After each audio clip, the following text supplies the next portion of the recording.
Are you a realtor?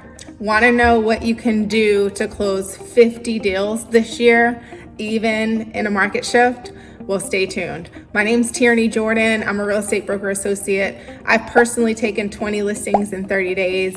My organization closed a little bit over 1,700 transactions last year. And I'm going to share with you what you can do step by step to close 50 deals in a shifted market. Stay tuned. All right.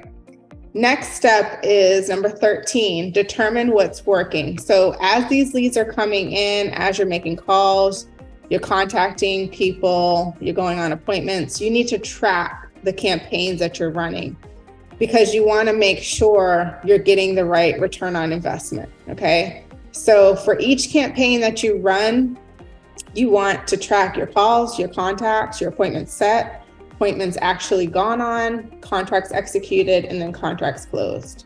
And that's going to help you determine if you need to switch some things up or if you need to keep running that same campaign. So let's say good leads are coming in and you're talking to people, but you're not setting any appointments. You may need to work on your scripting, right?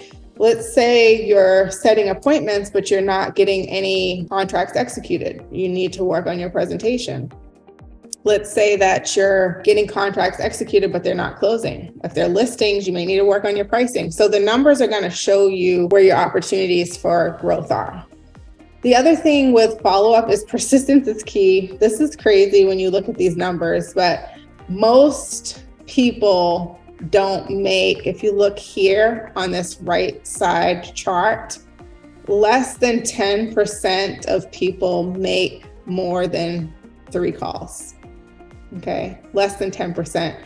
Less than 5% of people make more than 6 calls. So there's opportunity in just making your calls, your follow-up calls each day.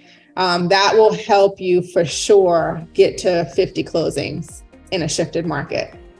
Look at these numbers here. So if you don't get the person on the first call, you have a 90% chance of getting them on the 6th call. And look, less than 5 people make at least 6 calls. Less than 5%, of people make more than 6 calls. All right, next step. So we can make all the money, we can close deals, but if we're not profitable, then it doesn't matter, right? So we're working all this hard and then there's no money in the bank.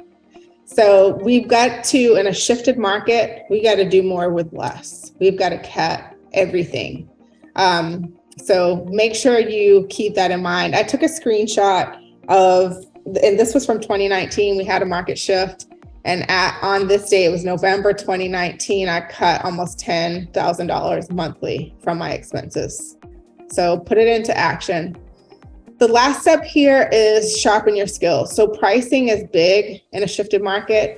If you're making offers on houses, like what's going to work, you don't want to, show buyers and they're really not motivated because they think they're just going to get $100,000 or $50,000 off of every house, right? So knowing how to price, knowing how to have a conversation around pricing is critical. If you're pricing homes, you don't want to have a ton of listings and nothing selling. So one quick formula that I use that I hope helps you is you want to stay within close proximity, right? You don't want to veer too far off, because then you have to factor in other things in your price adjustment. So let's say, a mile down, or let's say 3/4 of a mile down the road is a different subdivision from the subdivision where you have the property listed. And this subdivision down the road feeds to the #1 school district in that area. But this subdivision where your property is feeds to the worst school in the area, right? There's going to be a difference in pricing there. So just stay as close as possible. That way, all things are equal besides the adjustments that you're going to make for square footage and condition of the property. That's number 1. So stay within a 1/4 mile or in that same subdivision for a suburban area. If you have to go out a mile, that's going to be your max for suburban. For urban, a 1/2 mile max, okay? And when you're pricing ahead of the market, that means you're going to have to look at not just closed deals, right? You're going to have to look at what's pending and what just went under contract. So you'll have to reach out to the listing agents to get the information on those. But you want to also stay within a 25% square foot differential of the subject property. So take the subject property square footage, multiply it by 25%, add and subtract that to the square footage. That's going to give you your range. And then for your age, stay within 33% of the age of the subject property. Plus or minus, that's going to be your range. In your presentations, buyers and seller presentations, don't just tell them what you're going to do, show them what you're going to do. Okay. Next step is building rapport. So knowing how to identify the different personality styles is going to help you close more deals. So if I'm presenting to a high D, I'm not going to present the same way as I would to a high I. So Ds are bottom line. They want you to get straight to the point, right? Get after it. They don't want you to build any like personal relationship with them. They're not interested in that. They just want the bottom line. I's, on the other hand, do want to like you. They do want to be sociable.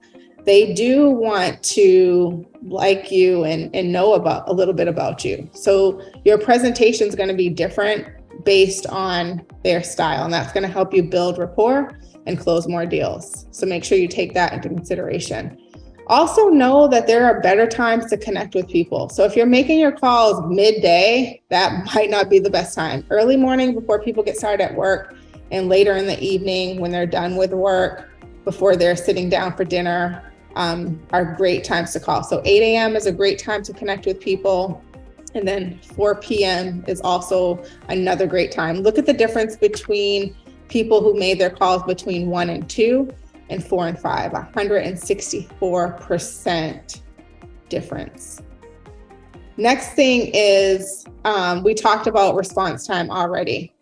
How quickly can you expect to see results? So if you put all these steps in action, as I showed you, you can expect to get results pretty quickly. I would say if you're following everything, you're running your ads, the ads are bringing in people, you're having conversations, you're getting contacts, and you're going on appointments, you can expect to close a deal within 4 months. So on that 4th month, you should close your first deal. If you're doing your follow-up, you've been building your database up, you can expect to hit your numbers going forward. So of course, it depends on how many people you're talking to each day. So whatever your number is, by that 5th month, you should be hitting that consistently every month thereafter. All right, guys. So my bonus is, if you got value from this, if you want to hear more, if you're kind of lost on some things, or you want to hear more detail about how we're doing things, there's a link in the description that links to my calendar. Feel free to block out some time and meet with me.